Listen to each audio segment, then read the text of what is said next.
여자분들이 꼭 알아야 할 결혼 결심 전에 체크해야 되는 것.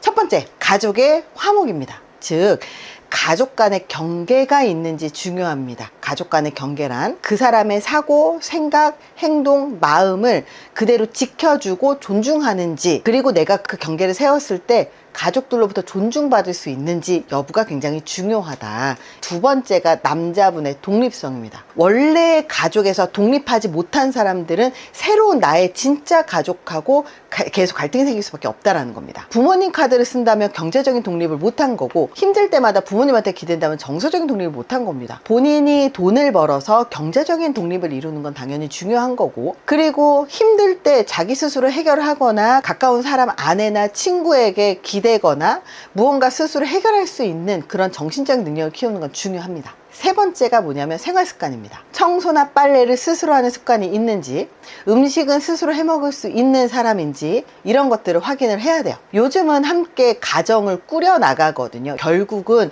청소나 빨래나 음식을 와이프가 없을 때 스스로 해 먹을 수 있고, 와이프가 없어도 스스로 할 수 있고, 와이프가 있어도 같이 해야 된다라는 의식이 있는 사람들이 중요하다라는 거죠. 네 번째가 형제 혹은 남매 혹은 외동인지 여부예요. 성별에 상관없이 혹은 출생 순서에 상관없이 집 내에서 공평하게 대우를 받는지, 성별이나 출생 순서에 따라서 차별이 있는지를 확인해 볼 필요가 있어요. 왜냐하면 출생 순서라는 게 장남이냐 차남이냐 혹은 첫째냐 막내냐 둘째냐에 따라서 차별이 존재했다면 어떤 형태로든 결혼을 해서 차별은 존재하게 되어 있다는 거죠. 다섯 번째입니다. 남자의 통장 잔고 혹은 자산이에요. 통장 잔고는 곧 경제관념이거든요.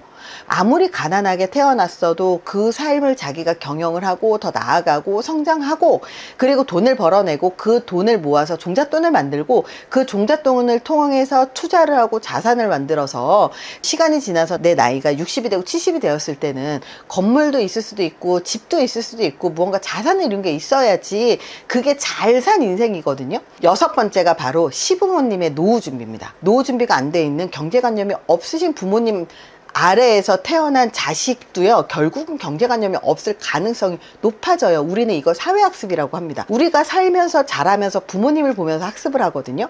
그 학습 중에 경제력도 있고 독립성도 있고 사고방식도 있고 생활태도도 있고 생활습관도 있고 사회적인 관심, 사회적인 능력, 그리고 경제적인 능력, 이런 걸 모두 다 사회학습을 통해서 배웁니다. 하지만 가정 내에서 배우는 거는 생각보다 많아요. 그렇기 때문에 시부모님을 보면 이 사람의 미래를 볼 수 있다. 이것도 기억하셔야 됩니다.